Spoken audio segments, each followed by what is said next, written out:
Hi மக்களே, எல்லோருக்கும் வணக்கம். எல்லோரும் எப்படி இருக்கிறீங்க? நீங்கள் பார்த்துக்கிட்டு இருக்கிற இந்த பிளான்ட்டுடைய பேர் தான் சுடராந்தமம். இந்த பிளான்ட் வீட்டுக்கு ரொம்ப அழகு கொடுக்கக்கூடிய ஒரு ஆர்னமெண்டல் பிளான்ட். இந்த பிளான்ட் அகேந்தசின்ற ஃபேமிலியை சேர்ந்தது. இந்த பிளான்ட்டை பார்த்திங்கன்னா இந்தியா, ஹிமாலயா, வெஸ்ட் சைனா போன்ற அதிகமான இடத்துங்களில் இந்த பிளான்ட்டு காணக்கூடியது.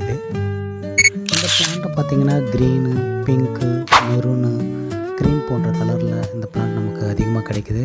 இந்த பிளான்ட்டில் வந்து ப்ளூ கலர், ஒயிட் கலர் போன்ற ஃப்ளவர்ஸ்லாம் அதிகமாக காணப்படும். இதில் நம்மக்கிட்ட பார்த்திங்கன்னா இது only green, pink, maroon colour மட்டும்தான் நம்மக்கிட்ட பிளான்ட் வச்சுருக்கிறோம். நம்ம இந்த பிளான்ட்டை பார்த்திங்கன்னா பண்டைய காலத்தில் மருத்துவத்துக்கு அதிகமாக பயன்படுத்தியிருக்கிறாங்க. ப்ளட் ப்ரெஷரை கண்ட்ரோல் பண்ணுறதுக்காகவும், மூட்டு வலி, சளி, இருமல் பிரச்சனைகளுக்கெல்லாம் இந்த பிளான்ட்டை பயன்படுத்தியிருக்கிறாங்க. பட் இப்போ நம்ம வந்து இதை யூஸ் பண்ணோம்னா ஒரு டாக்டரோட ஆலோசனை இல்லாமல் நம்ம இதை யூஸ் பண்ணக்கூடாது. ஓகே மக்களே, அடுத்து நான் ஒரு இன்ட்ரெஸ்டிங்கான ஒரு பிளான்ட்டை பற்றி நான் உங்களுக்கு சொல்கிறேன்.